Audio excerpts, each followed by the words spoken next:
Good afternoon.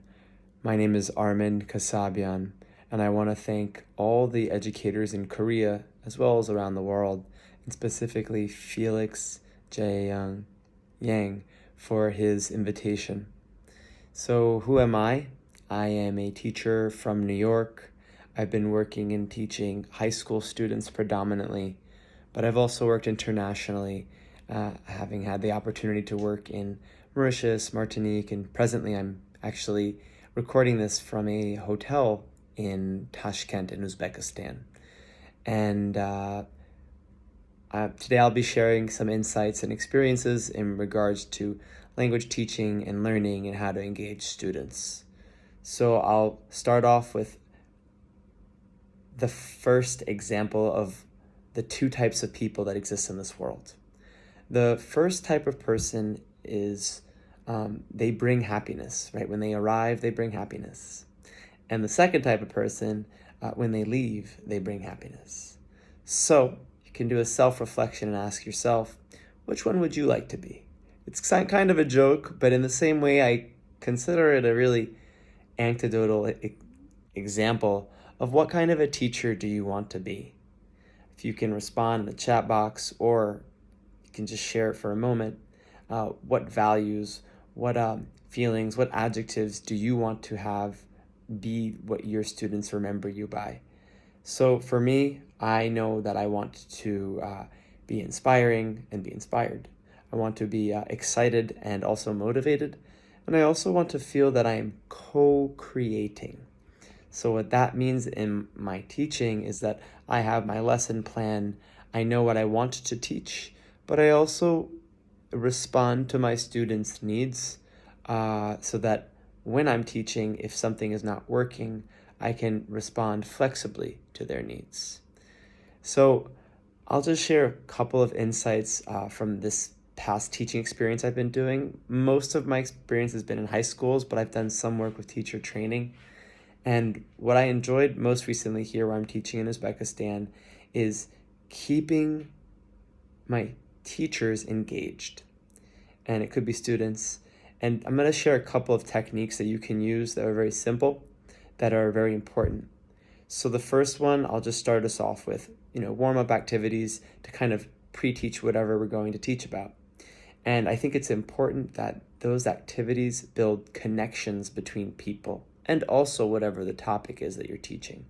So one simple activity that I do in real life classrooms is I take a ball or something you can have students pass around and throw it around, and they practice asking a question, such as, everyone would ask together to the whole group, how do you feel today?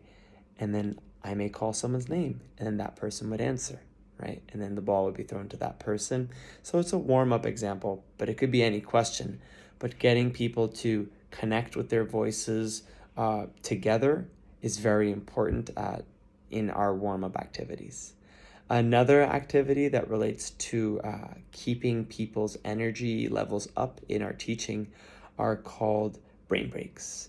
And whether they're children or adolescents or adults, we need moments to stop, to pause, and also to have some element of fun or exploration, and once again, building connection. So you can make that into different activities where students have to not only discuss a topic, but also move in some way so that they can show understanding. So I'll just share one strategy you could do if you were teaching vocabulary. It's called a countdown. So I could just do it with my hand, 5, 4, 3, 2, 1. And then my next hand, my right hand, 5, 4, 3, 2, 1. And the same with my foot, 5, 4, 3, 2, 1. And the same with my other foot, 5, 4, 3, 2, 1. And then do the same thing, 4, 3, 2, 1, 4, 3, 2, 1. And it's just a brain break activity, but you could write lists of vocabulary and have students practice saying them in this kind of review way. So, banana, apple, pear, grape, watermelon. And another hand, banana, apple, pear, grape, watermelon. The foot, banana, apple, pear. And you'd count down from 5, 4, 3, 2, 1, 3, 4, 4, 3, 2, 1, 4, 3, 2, 1.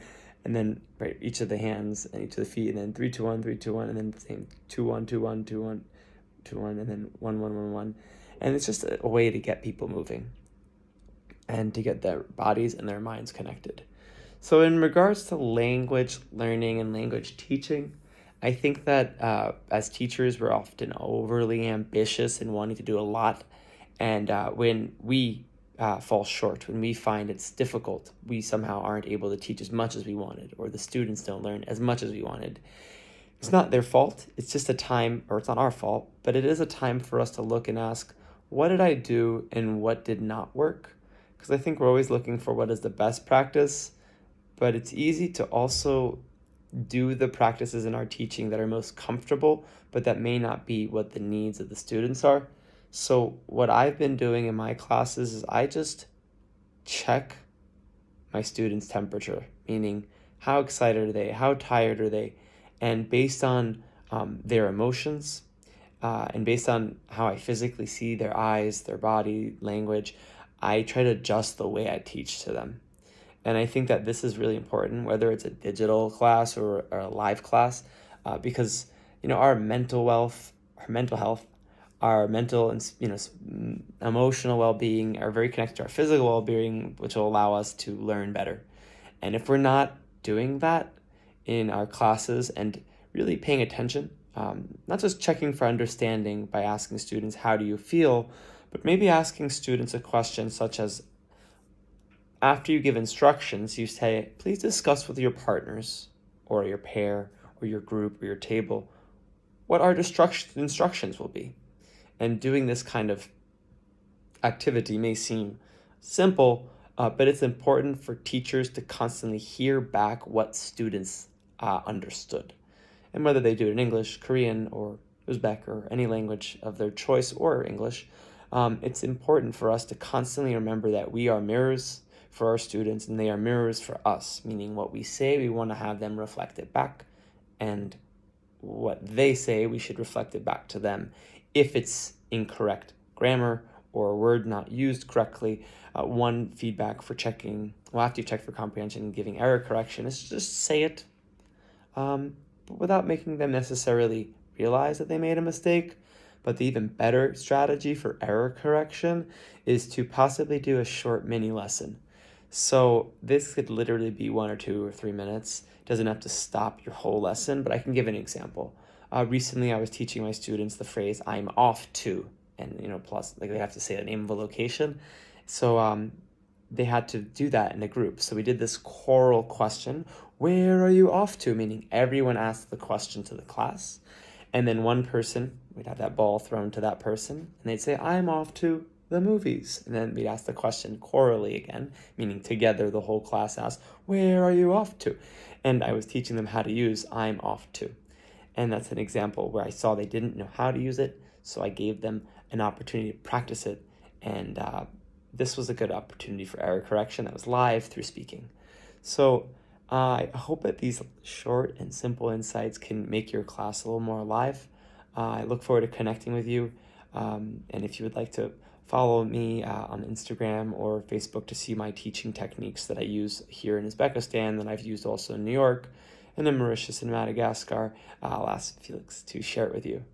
So best of luck. Keep up the great teaching. And it's not easy to teach during a global pandemic, but we're doing our best by uniting our forces together. Thank you.